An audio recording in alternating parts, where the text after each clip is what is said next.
Welcome back to WaterparkRanger's Let's Play Pikmin 2. Last episode, Louie met the Pikmin, and now we're cutting down pellet posies to make more Pikmin. Pressing A, just like that, but with no Pikmin around us, allows us to do a punch, which can level a pellet posy pretty quickly. Although one Pikmin toss to the dead center of the pellet will bring it down in one hit. So that's a good strategy to use if you want to quickly bring down a pellet posy. And of course, we got 2 seeds in return, so this looks awfully familiar to anyone who's played Pikmin 1. The onion ejected more seeds.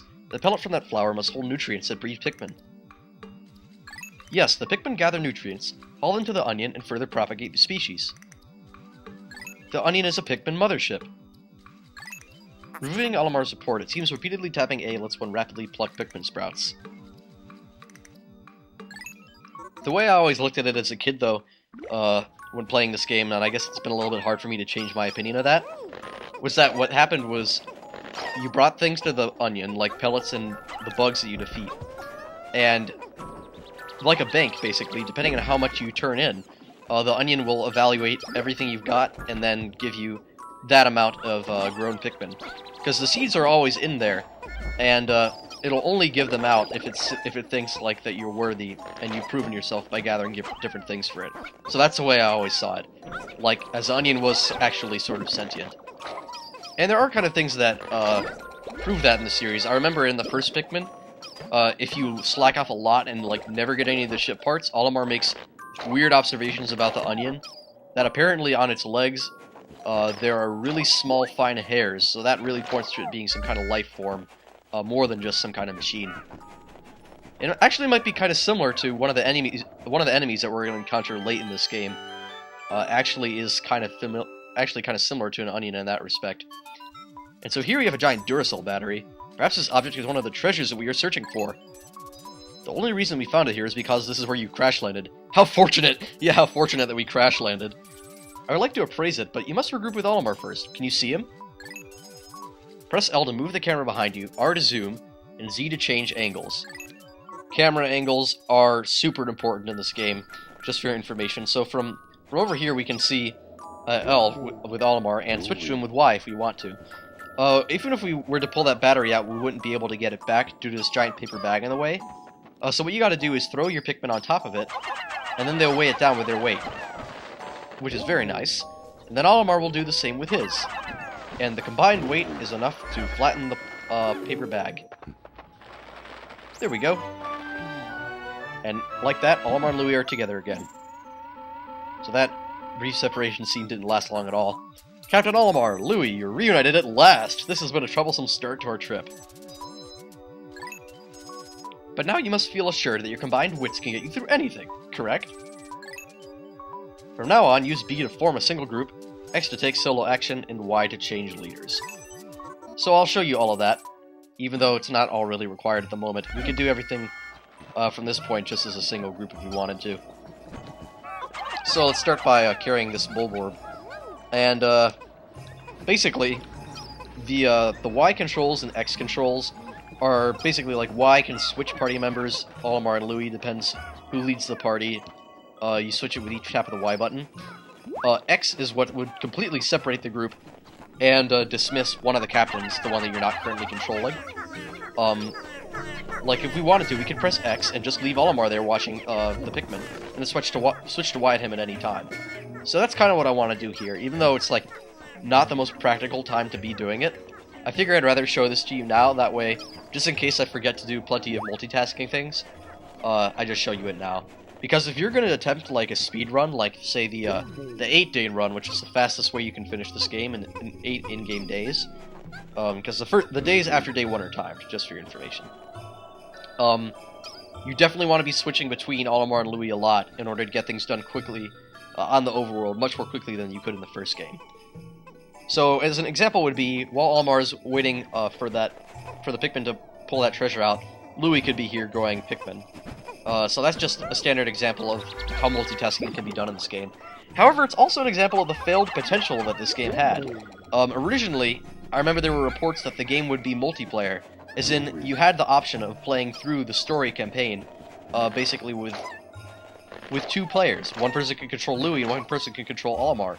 And there's no reason that couldn't have been done, and it would have been awesome.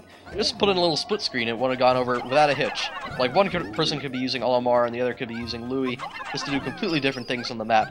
Of course, you'd have to both agree to go down into the dungeons, which are something that is going to be explained, probably come next episode. So really, so much wasted potential. That would have been so cool. And it just would have been such an awesome game. I mean, as this game is, there is a 2-player mode, but it's only for battles and special little challenge areas that have 1 to 2 floors. And preset Pikmin amounts, and it's really just nowhere as good as the actual game itself. So, that could have been so cool, just working together as Olimar and Louis, 2 people going through dungeons and collecting treasure and fighting enemies in the overworld. That would have been so sweet. If they had just maybe, like, altered the programming a little bit for, like, the way the menus worked, that could have gone off without a hitch. So that's one of my hopes for Pikmin 3, actually, is a multiplayer that works just like that. Because this game, don't get me wrong, it's outstanding. But at the same time, it's so obvious how all the mechanics in it could be just improved over and over, how there's so much more room for, like, creative puzzles, more difficult situations and battles. And so I'm going to try and create a little bit of that with a tougher battles aspect in this Let's Play. Kind of raise the stakes a little bit, make it more interesting. So with that said, the Pikmin have brought back our first treasure, which is the giant Duracell battery for 280 Pokos, the Courage Reactor. Of course, all the treasures have different values, so some will be worth much more than others. Our first day of exploration has yielded our first treasure. We will be done in record time. I took the liberty of naming it when I appraised it. The name reflects my current thinking. Leave it to me to think up catchy names for hit products. It is but one of my many talents. We shall end our first day here and report back to our president. His face will surely be joyous. Well, whatever his face is like, I'm going to laugh at it.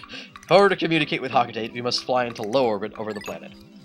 Above the planet. We will not return to the surface until morning, so as to avoid the indigenous nocturnal creatures. So just like the first game, Olimar, Louis, and the Pikmin can't stay in exploring the areas during night. So they just crawl over to their ship, hop inside, and fly away. What's more interesting in this game, though, is that instead of the preset enemy animations that appeared in Pikmin 1, you get randomly generated ones. Like, for instance, well, we only got a Dwarf Red Bulborb today, but later on you start to get some pretty exotic mixes of enemies chasing you around at night. I guess that could kind of be an incentive to see what happens to maybe leave Pikmin behind, but no, I refuse to do it. I refuse to let Pikmin die in vain. Although that might happen quite a bit, and that's the phone going off. Let me get that for a sec. It's so annoying to have the phone go off, like, all the time during recording, I gotta say. Well, it doesn't happen all the time, but I remember in Wind Waker it happened once when I was fighting Mulgara, I think.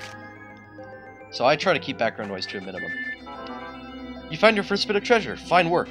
Our future depends on your efforts, so check your treasure hoard regularly. I'll check in often. Keep the pace.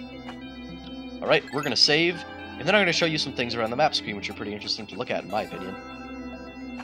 So, unlike in the first game, the map screen in this one looks very different, which I guess is nice, even though a lot of the areas are kind of just remakes. So, if you press R, you can view all the treasures you've found. And right here you have Olimar's journal. If you press X, you can read stuff about the treasure. But don't worry, I'm going to be putting this all in the video descriptions. So, for every treasure we find in that video, I'll have it listed in order with Olimar's entry about it. And here in the Piklopedia, which is much better, you get to press L and then examine each enemy. Depending on whatever area you're hovering above in the map screen, the enemies will be positioned somewhere in that area.